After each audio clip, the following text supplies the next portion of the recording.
Welcome to Nicole Sauce's Thought of the Walk.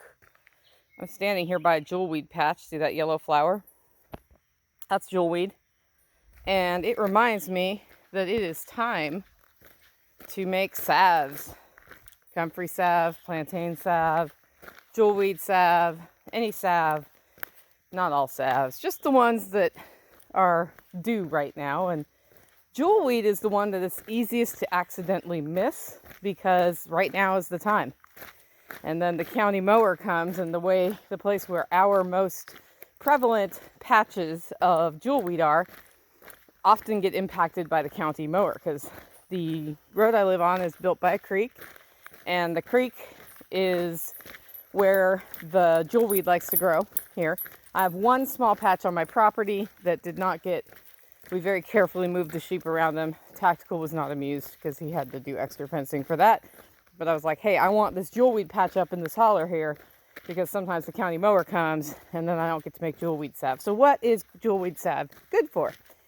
Jewelweed salve helps with the poison ivy rash. And Chestnut, come. Look at that dog. Isn't she a good dog? Anyway, it helps with the rash. And if you get exposed to poison ivy, you can wash with it and then, hopefully you don't get the rash to begin with. The other thing about jewelweed is if you plant it near poison ivy patches, sometimes it will choke them out. That's where the sheep are.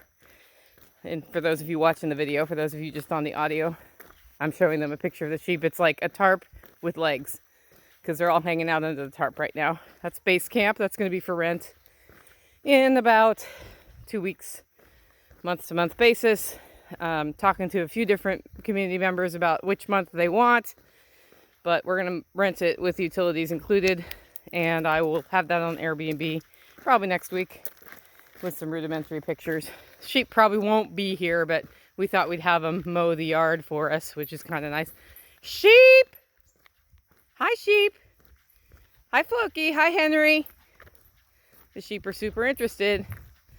Also, Chestnut's going to walk over and get her nose zapped. See, they said hi back. Hi, sheep! Yeah. I really like sheep. I wish I would have had them years ago.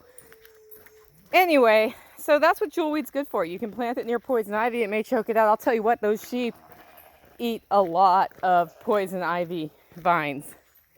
And goats do too. So I would say ruminants are a better control mechanism. There's more jewelweed right there across the creek. Sheep apparently don't like jewelweed. Helpful. Because if you're trying to get jewelweed to come on and you want poison ivy gone, and they will eat the poison ivy, but they don't want to eat the jewelweed, then that's actually a way to use ruminants to help you get the thing you want growing in a place. Anyway, I bring it up because how many of you know how to make a salve? In these unprecedented times of possible shortages, wouldn't it be cool to know how to make your own poison ivy deterrent and possible remedy? Well, I'm going to be talking about that on my podcast this week. I'm going to go through how to make salves, a couple of different ways, how to extract into them. I'm going to talk about comfrey salve, and I'm going to talk about jewelweed salve, just out of the chute. 2 different methods of doing it, and I thought you might want to know that. The podcast is at livingfreeintennessee.com. And that's kind of what I've been thinking about on today's walk. Now, you may wonder, why have I not done a thought of the walk in 2 weeks?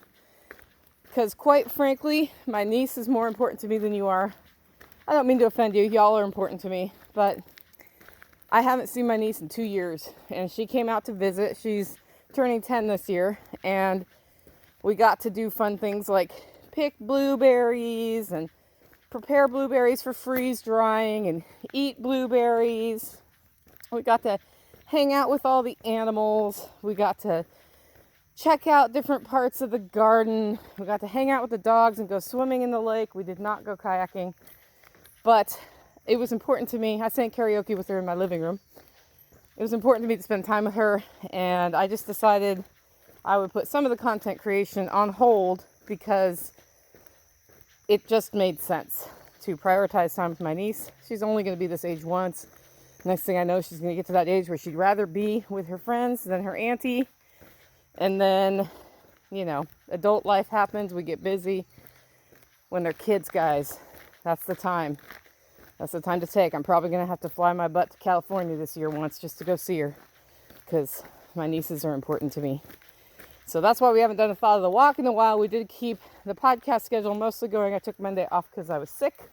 Speaking of sick, I'll do a different thought of the walk on that later. One of the Holler neighbors went down this week, but that's why we haven't done it. If you like these, do me a favor, subscribe to the channel, hit that bell button and follow. You'll know whenever we do a thought of the walk or a live stream. Everybody keeps telling me I need to have a separate channel for live streaming. I'm thinking about doing that, but frankly, I only have 2,000 followers, so I don't know if that even makes sense. Let me know what you think about that in the comments, and we will see you on Tuesday, maybe Sunday. We will see. Make it a great week.